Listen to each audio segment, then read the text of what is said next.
So my name is Peter Clothier, and I am a writer. And I say that with a nod to the 12-step program because it is an addiction.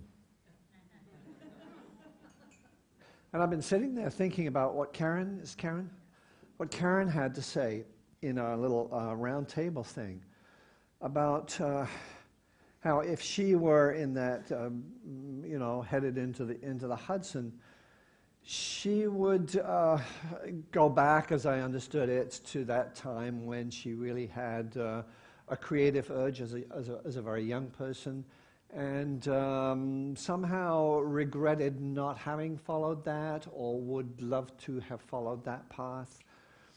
And the reason I thought of it is that, I've known that I was a writer since I was 12 years old, and yet, to get back to that metaphor, I have been in denial I stayed in denial for many years because I took other jobs. I went into other professions in order to support myself as a writer.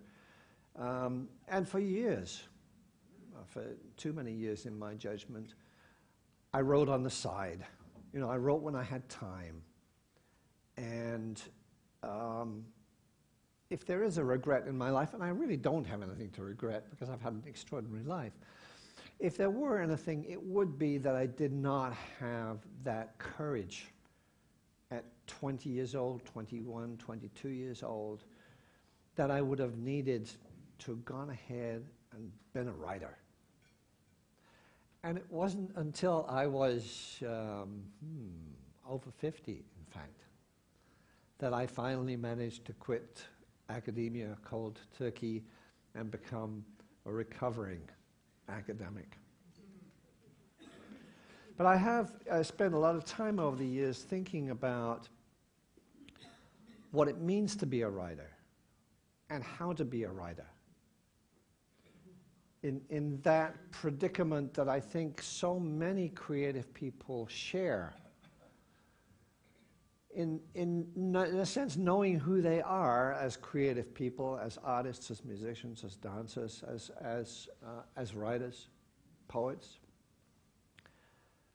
Knowing who they are and yet not somehow being able to cross that gulf between that person one knows oneself to be and all those social responsibilities that one acquires gradually after leaving university, the necessity to get a job, and then you get married, and then you have children, and so on and so on. And so that part of oneself gets shoved aside, gets put into second place. And there is, as a result of that, a feeling of real discomfort, of not being quite who one is.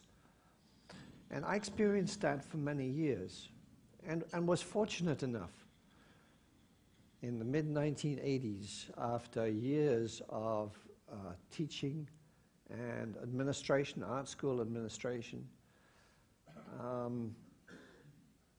I was fortunate to be thrown out of a job, basically.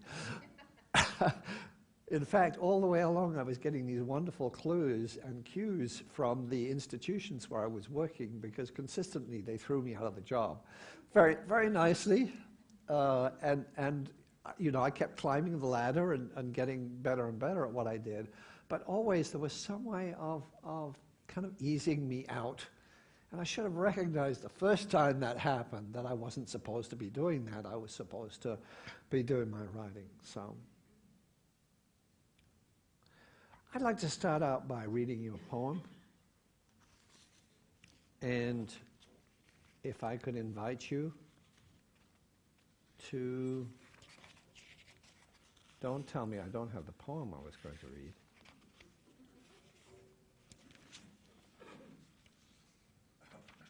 Oh, this is terrible. Here it is. Excuse me. If I could invite you to close your eyes and find that mind space where you can really listen to the poem, drop all the judgments, drop all the expectations, drop that need to understand what the poem is about, drop the need to interpret it, and just create that mind space. It's almost a physical sense. If you breathe, meditators will know this experience, just breathing and creating that space in the mind where the poem can be what it is. It's called The Innocence. Looking to the sea, it is a line of unbroken mountains. It is the sky. It is the ground. There we live on it. It is a mist, now tangent to another quiet. Here the leaves come. There is the rock in evidence, or evidence. What I come to do is partial, partially kept. What I come to do is partial, partially kept. I love that poem particularly. It's a poem by Robert Creeley, by the way. It was written in the 1960s when I first read it, and it's always lived with me, and I've always loved it.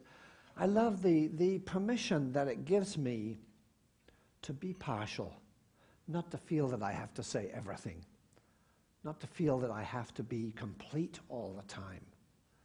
It allows me to realize that whatever I say, whatever I write, is partial, partially kept. And the other thing I love about the poem is its mystery, basically.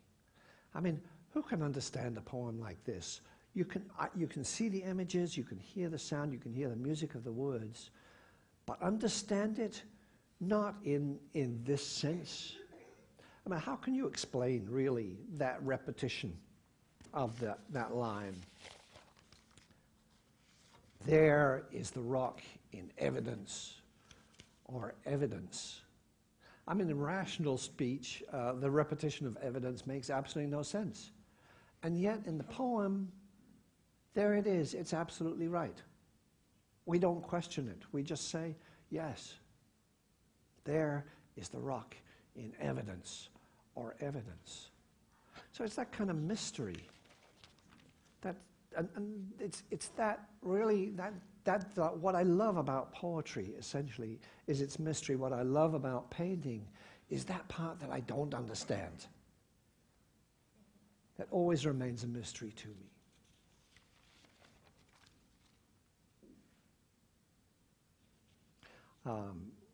A number of years ago, I evolved this program that I took around to artists, to museums and galleries. It was called 1 Hour, 1 Painting.